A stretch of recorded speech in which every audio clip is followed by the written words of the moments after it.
Hi everybody, Matt Lawton here. This is the Astrological Winds channel. Going to take a look at the astrological weather report for the week of October 23rd through the 29th. And it's our second eclipse of the second eclipse season, the lunar full moon eclipse at 6 degrees Taurus.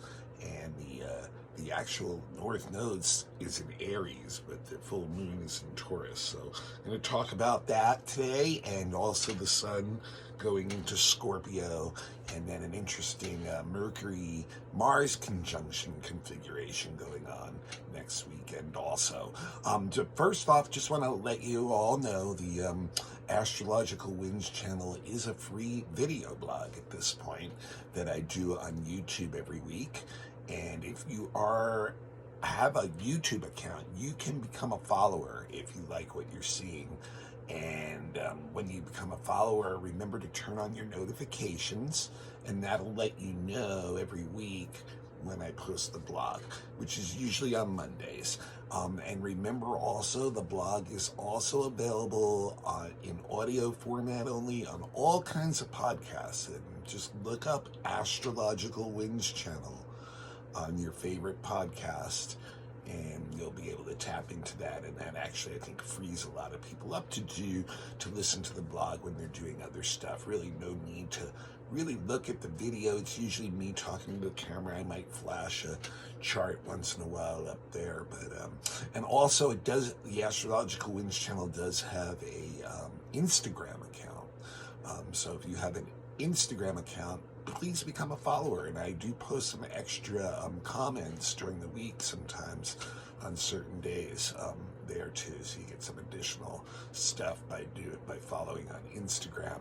Also, I do post it on my private Facebook account, and if you'd like to friend me, friend me at Matthew, and that's a Matthew with 2 T's, and then Lawton, Lauten, and then you will be able to see the link on your newsreel every week and hit it there. Remember, it is a free service, so what I ask is that you pass it along to somebody else, even if you've done that before. Please continue to do so. It continues to grow, and it's mainly because of people passing it on, so I really appreciate that. If you'd like to give a donation to the blog, any amount is appreciated, and my Venmo handle is, once again, it's the at Matthew with 2 T's and then hyphen in the middle, and then Lawton, Lauten. And the other way that you can support me is if you're ever in need of a chart reading, or anyone you know is in need of a chart reading. I am a professional astrologer. I've been doing professional readings for over 20 years. I was formally trained and educated for 7 years prior to that. So I would love to do that for you. Just start up a conversation with me about it without commitment, and do that by emailing me at matthue823 at gmail.com. That's matthue823 at gmail.com. I'll give some more details on that stuff and what types of readings are available, things like that, at the end of the blog. So in the meantime, yeah, very intense times. I went over the Israel, how the eclipse, the solar eclipse hit Israel's chart last week, and a little bit of Afghanistan and the U.S. to show the potency of the solar eclipse and the eclipse season, and how it can bring sudden change, sudden, very fateful events that are many times built on the karma that's kind of like, the past that's been building up, and this tension that goes on between events and the people and the emotions and everything coming to a head when, in certain countries or in certain individuals, when certain points in their chart are hit by that eclipse. It's a triggering point that can bring a lot of stuff up. And this week we have another one. We have a lunar eclipse, not quite as potent externally as solar eclipses are, but it is a full moon, and we know that, some wild stuff can go on during full moons. But first thing I want to mention is today. If you remember from last week, yesterday, Mercury went into Scorpio, and Mars had gone into Scorpio a week or so before that. So Scorpio season, as always, in the autumn in the northern hemisphere, in the spring in the southern hemisphere, is fully upon us now, with the sun also going into Scorpio today for the next month. So, Scorpio is a really deep sign. It's about things that are not hidden on all kinds of levels. Things that, remember, astrology is always working on all kinds of levels. So any interpretation that I say is working on the physical, the intellectual, the spiritual, the emotional, all kinds of different levels that, that energy is working.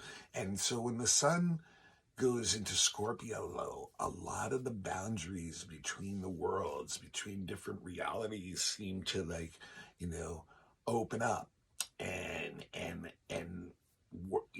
it's easier for our energy to access or tap into other worlds that are beyond the normal realm. If you were shamanistic type of energy, you would say that, this is a time when the shaman can access other worlds more easily than other times. And then vice versa, the beings from other worlds can influence and come into our worlds now. So they say the doors between the worlds are open, but the doors of perception within us are also more open. We see things very deeply in Scorpio. We see what the energy is that's driving things on all kinds of levels when energy of Scorpio comes up. So we can see within ourselves personally the things we can perceive, the things that really drive us. Scorpio is a fixed water sign. Water is very emotional. It's very connected to the past. It's very connected to things that, that are happening now and how they have built up from the past, what some people will call karma, including myself. So this is a time where karma can really be moved if we can understand it.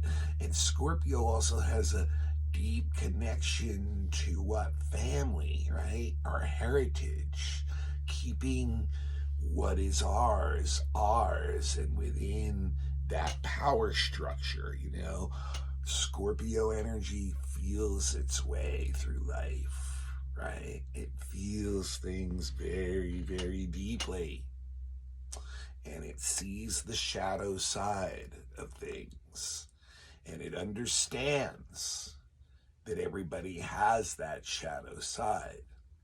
Scorpio sees that, there's a higher self, a spiritual type self, and there's also a lower self, an animal type self to humans, and somehow the two of them connect underneath what we're doing and how we're driven, what our ambitions are. This is kind of like Steppenwolf energy. It's like, having to admit, that we have both sides of this inside of us, and how that drives all of us. And so we can really see why we have certain desires and ambitions when the Scorpio energy comes up. Now, the thing is, because Scorpio has all that, there's this very intense energy that it puts out, right? And so it can be, come across as great passion, or it can come across as manipulation and coercion, the use of propaganda to get what we want. Once we can see these things, it's very ingenious, actually, and then we know we can manipulate and change energy, and we can even manipulate and change others and circumstances, especially if we're seeing things deeper than other people. So one of the things about the Scorpio energy when it gets like that is it can kind of get quieter. There's a quiet intensity, a quiet passion to Scorpio, and that comes across in the external world in our relationships, right, as something more secretive. And that can raise kind of like a suspicion about each other, because we all know we have that animal spirit in us and that we're capable of some very shadowy things. And if we know we're capable of it, then we know others are capable of it too. So, there's like this energy of holding in that can create like this secretive negative energy, and where people are like, what's this person up to, or what are you up to? But there's also, this love of anything that's hidden, mystery, the occult, deep human psyche stuff. So the best way to use that energy is to like almost really understand where we're coming from ourselves and get kind of like a grip, on some of these things that drive us, so that we can find that balance between, our animal soul and our spirit soul, and kind of try to create some change in our lives. Scorpio energy is about creative transformation, and we don't have to feel like we have to be so pushy and coercive on others, because we now all understand that we all have our own kind of like karmic net that we're living in. And that's that higher way of looking at it, and not getting attached into some kind of ruthless, manipulative, obsessive type of game that Scorpio energy can go down. You remember, Scorpio is also a lot about relationships. It's on the second relationship side of the chart. And so like the intensity in relationships, we can bring up people can bring up a lot of anger and resentment in Scorpio energy, and it can build up, may not say anything for a long time. And when it comes out, it's like, a snake bite. It can be like, boom, explosive, powerful, fiery type energy that comes out and stings, like the scorpion in the sky, that, the constellation that represents Scorpio, so it can be very, very intense energy that's tried to push others to change, and learning from that, and finding ourselves in a position of power where we can influence it and others. And how are we using that power? Is it something where we're like really just focused on ourselves? Or is it for the benefit of like, the relationships we're in, and the world we're in, and the family we're in, which are other those things. Now, on the very same day today that the sun goes into Scorpio, it immediately trines Saturn, which is now stationing and is getting very close to turning direct. And so standing still in the first degree of Pisces. And this is just like literally so great for the day that the sun goes into Scorpio, because we can use this energy of that Scorpio sun combined with Saturn in a trine to really get into the details of changing the structures and forms around us, seeing really how everything works below the surface, and having this adept skill at, adjusting things to making things work very well. So we can make a lot of transformation and change in our surroundings that make things more efficient, make things more stable. A lot of disciplined energy. This is like a very, very focused mind. So today is a really good day to get deep into any planning, organizing, building of structure, following things, mental work, any kind of detailed work, things like that. Very, very, getting really self-involved in what we're doing and getting practical results out of it. Once again, not really wasting words, really focused on the practical things, okay? Then we're going to jump to Thursday, a couple quiet days after today, and we jump to Thursday, and there's a Venus quincunx Chiron on Thursday. And this is about, once again, relationships. Venus is the planet of relationships. Not feeling too good these days in Virgo. I'm feeling like it really is stuck in a cycle of having to perform duty and service in order to get the love that it wants, which is really kind of feeling like subordinated somewhat. And so the Venus quincunx Chiron shows that, we're going through a time where we're making adjustments in relationships and our attitudes about relationships. And in the real world, this can actually mean separations. It can mean goodbyes, and it may just be a temporary kind of thing. Someone may have to just exit our life for a while, or that what it may be, but good thing about the Venus quincunx Chiron is with the right attitude, with two people or more with the right attitude, this can be very healing for relationships. We can talk about what we've learned in relationships and let go of certain things. And when we talk it out, it helps us substantiate that. So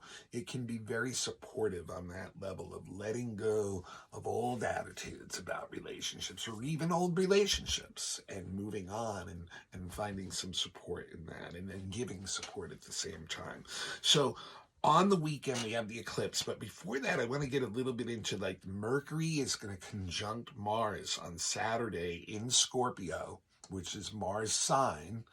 Mars rules Scorpio, so Mars is going to give a lot of strength to Mercury. That means that at the same time, they're both exactly opposite Jupiter, and they're sesquiquadrating Neptune. So first of all, Mercury conjunct Mars in Scorpio is very intense energy on the mental level. It can be very pushy, actually. It can see very deeply, once again, into the mind and get to the bottom of things, into your own mind and into the mind of others, and really get to the bottom of things, and it can understand what's driving a lot of those things in Scorpio. So it may want to try to become the driver, really, and push its own ideas. And that's where the Mercury Mars can have a little bit of trouble. It's like when it's trying to push things, it can get really egotistically involved, can create a defensive posture very quickly, and trying to push our ideals. And therefore, anyone who resists them, we can get very angry with and end up getting into verbal disputes, arguments, that kind of thing. Now, the other thing that's really interesting about the Mercury Mars, if you're a disciplined person, you can really focus this energy and really use it well to get to the bottom of things. Do research, do a lot of mental effort, intellectual pursuits, work, things like that. And we may be able to control that really well. We may be conscious enough to control that, but that doesn't mean that other people in our environment can. So even if we're controlling the edginess of that pushy kind of Scorpio energy, when we feel and see something that we feel is really right, and we want to push it into our relationships and influence others with it, which is what that Scorpio wants to do, is that, we, even if we're controlling that, other people might not be able to, who are not as aware of what that energy is. And so we may have to deal with some pushy people this weekend, that are really trying to push their stuff on us. And then you have the opposition to Jupiter, and that just conflagrates the energy, because Jupiter brings in growth to no matter what the situation is. Now, what's kind of cool about it is it's got a positive attitude. Mercury opposite Jupiter, Mars opposite Jupiter is a very positive attitude. The optimism is very high. We're feeling like we can move mountains. We have lots of ambition.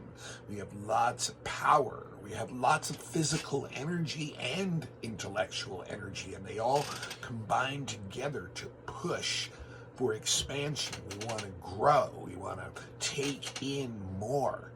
The biggest danger with all that is that we can overcommit. Okay, we can overcommit our energy, we can overcommit resources, we can overcommit time, and not actually be able to live up to what we're even agreeing to. Oppositions, it's a good time to actually try to make agreements. When Mercury is opposite Jupiter, we have a big vision and we're very tolerant of others, which can work away from some of that Scorpio intensity and force us to sit down and really work out some kind of plan with others and keep a very positive energy about it. But it can also turn into arrogance and self-righteousness really quickly, and quickly go right down the Scorpio rabbit hole again of getting into a power struggle with others who have different values or different ways of seeing things. And then the Mars energy can make it frenetic and get the egos involved and turn it into a battle. So we really have to be a little bit careful, but there is a very optimistic energy to this, but we can really overcommit. So we really need to look and be like, before we say or decide something, do you really have the energy for this? Do you really have the time for this? Do you have the resources for this? Or is this something that, you're just so fired up about that you're, over enthused about it? Now, the thing is, too, the Sessa quadrate to Neptune shows that, yes, our own values, our own ideals may mislead us here.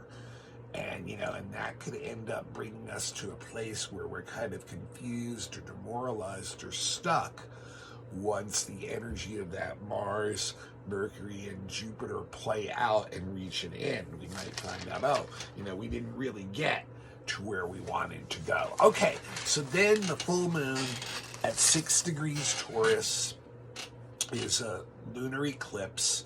And even though the node is in Aries and it's about 12 or 13 degrees away, it's a very partial lunar eclipse, but it is a full moon. And we know what a full moon is like, right? We know that, there's the energy of the emotions versus the will, and many times puts us in opposition, not only within ourselves, but in what's going on in relationships and in the world in general. So that, in a full moon, like I always tell you guys every month, it's the moon opposite the sun. So the emotional needs and the needs of the will, ego, ambition are kind of in conflict with one another, or with other people around us, or the situations that we're in. So look at where 6 degrees Taurus is in your chart, and the opposite point, 6 degrees Scorpio. That's the house axis that this full moon is going to fall into. And then look where 24 degrees Aries is in your chart too. It may be in the same house as the one that the moon in Taurus is in, or it may be in the one before that, So those are going to be really potent points. And if you have any planets at those degrees too, they're also being triggered by this full moon. So moon in Taurus is actually usually very happy there, because the moon and Taurus have a lot in common. They're both based on rhythms, on natural rhythms of nature and the natural world. So the moon in Taurus is into rhythms. It's into it gets its security, its well-being, its happiness from knowing there's a rhythm to everything going on around it. And with Taurus being an earth sign, that's the things that the body, our physical existence needs to feel comfortable. So that's, what that moon in Taurus wants. It wants to know it's there. It's a fixed earth sign. It wants to know that what we need is there when we need it, And so when it's a full moon, that can be an area that's under the light of the moon is being stressed, that we're seeing like we're not possibly getting those needs, or they're not coming at us in this rhythmic way, and we're kind of feeling put off. Now, the sun in Scorpio is what can throw Taurus off, because the sun in Scorpio wants depth. Normally the moon is the more emotional of the two lights, right?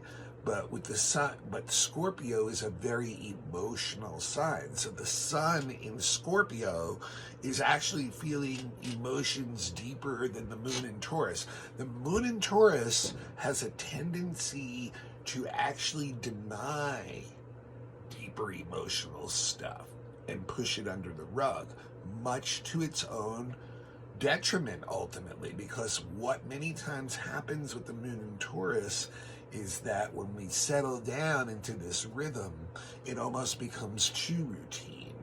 And there's not a lot of excitement going on in our lives. And we can really kind of get like into what I call as an emotional rut, where we're kind of slowly maybe even becoming depressed without even knowing why. So the sun in Scorpio is like trying to shake that up a little bit. It's like, hey, take a look at some of the stuff you've swept under the rug, some of the deeper stuff that's driving this need to have these rhythms and this stability and stuff. And is there ways that you can transform this and make it more creative, add some life into it? But it can really shake up that Taurus energy, that intensity and passion of the Scorpio of wanting to get to the bottom of things, runs in opposition to what the Taurus moon wants.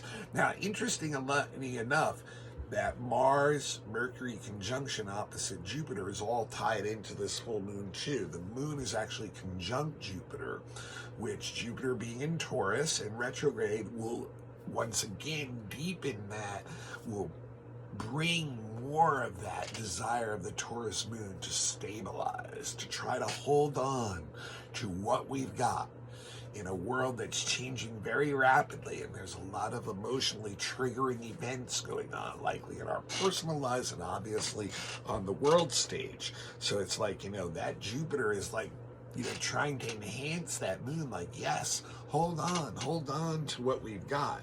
Whereas in the meantime, you've got Mars and Mercury over on the other side with the sun being super deep and emotional and trying to push some kind of creative transformation and confronting that energy too. This is where some of that relationship comes in. The opposition is a sign, it's an aspect of having to relate to others. And, Mercury and Mars together, like I just said, it's about wanting to communicate a lot of these things. So we may find out, that there are people out there that are representing that Scorpio energy to us that are shaking up that Taurian security that we want. Now, interesting enough about this, I've said this before, solar eclipses actually have a lot more externalized events that occur with them, and lunar eclipses are a lot more internal. So we feel them. Now, we saw the events that the solar eclipse trigger.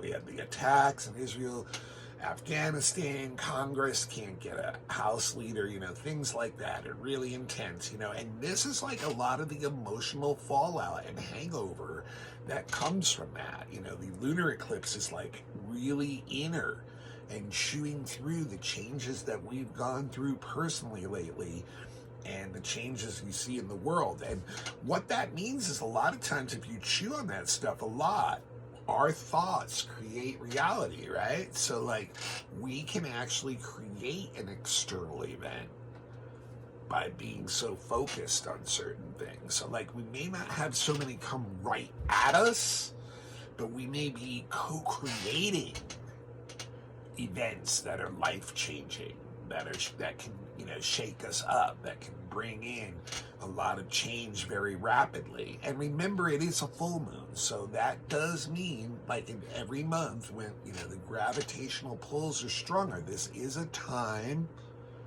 when natural events, disasters, things like that, people being involved emotionally in big events can get really out of control and spin. So we know that's very real, in that level. And when you look at the North Node, which is in Aries, right?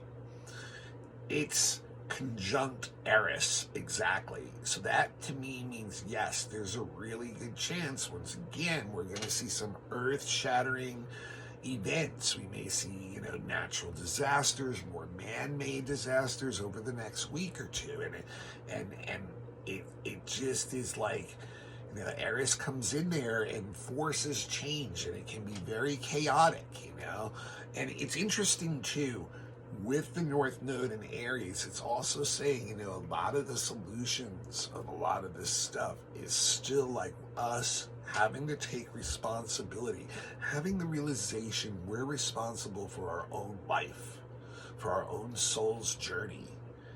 And that we are an island certain times, that, we're born, we die, there's certain things we have to do alone, even though we may have a lot of people in boats all around us. So this Aries North Node is once again saying, what are you going to do to change this situation? What are you going to do to change your destiny in a world of a lot of chaos?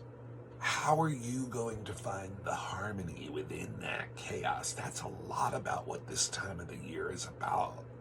And that's a lot about what this eclipse is about. Now, the eclipse is ruled by by Venus in Virgo, which I already talked about. She's not too happy there, but she is closing in on a trine to Uranus. So she's saying, yes, look for new things. Look for new ways of doing things, breaking out of these ruts that Taurus can get in, that even Scorpio can get in, two fixed signs. Look for new outlets. Look for new creative outlets. Look for new creative people, and then it's also sextile Ceres. So that's like saying, there's opportunities out there to give and receive nurturing even in these chaotic times, But this full moon and eclipse, once again, will probably have a lot to do with relationships too, because it is on that relationship side of the world, and the axis of things. So, that's something that, to consider too. But it's so much about, having to take care of ourselves when these intense emotions come up, and then, really trying to find some new ways of finding security and acknowledging a lot of the deep emotional stuff going on too. All right, this is Matt Lawton. This is the Astrological Winds channel, and it is a free service I've been doing for years on YouTube every week. Please become a follower if you have an account, and turn on your notifications, and you'll know when I post it. It's also available on all kinds of podcasts. Just look it up on your favorite podcast. It's put out through Buzzsprout. Also is available on Instagram. Look up Astrological Winds channel, become a follower. And Facebook, friend me at Matthew Lawton, Lauten. I do post it there too. Remember, it's a free service, so I do ask that you pay it forward every week by passing it on to somebody else. Thank you so much. And you can also support me. I am a professional astrologer. If you ever need any kind of reading, birth charts, predictive work for the next year, specific questions or problems that you're having, when to start something, relationships, moving, different parts of the world you may want to live in and how that affects you, children's stuff, like deeper soul, karmic type stuff. All those kinds of readings are available. I also have beginners classes, and if you have a group that wants a class, a lecture, a workshop, mini readings for an event, all those things, just start up a conversation with me by emailing me at matthue823@gmail.com. One more time, it's matthue823@gmail.com. Just real quick, this is full moon chart for where it's set for LA, and I did notice that Pluto is rising opposite the part of fortune. There's the moon down there. So LA, you guys might be in for some kind of interesting event in this eclipse season, because that's Pluto right on the ascendant can be a life-changing thing too. So not sure, like I said, it's a lunar thing. It's not a solar, but it is a full moon, and a lot of events do occur during that. All right, next week I will not only look at the weekly, but I will look at the month of November, and I know Saturn is going to go direct next week, so for sure. Okay, I'll see you all then. This is Matt Lawton signing off. Have a great week, you guys.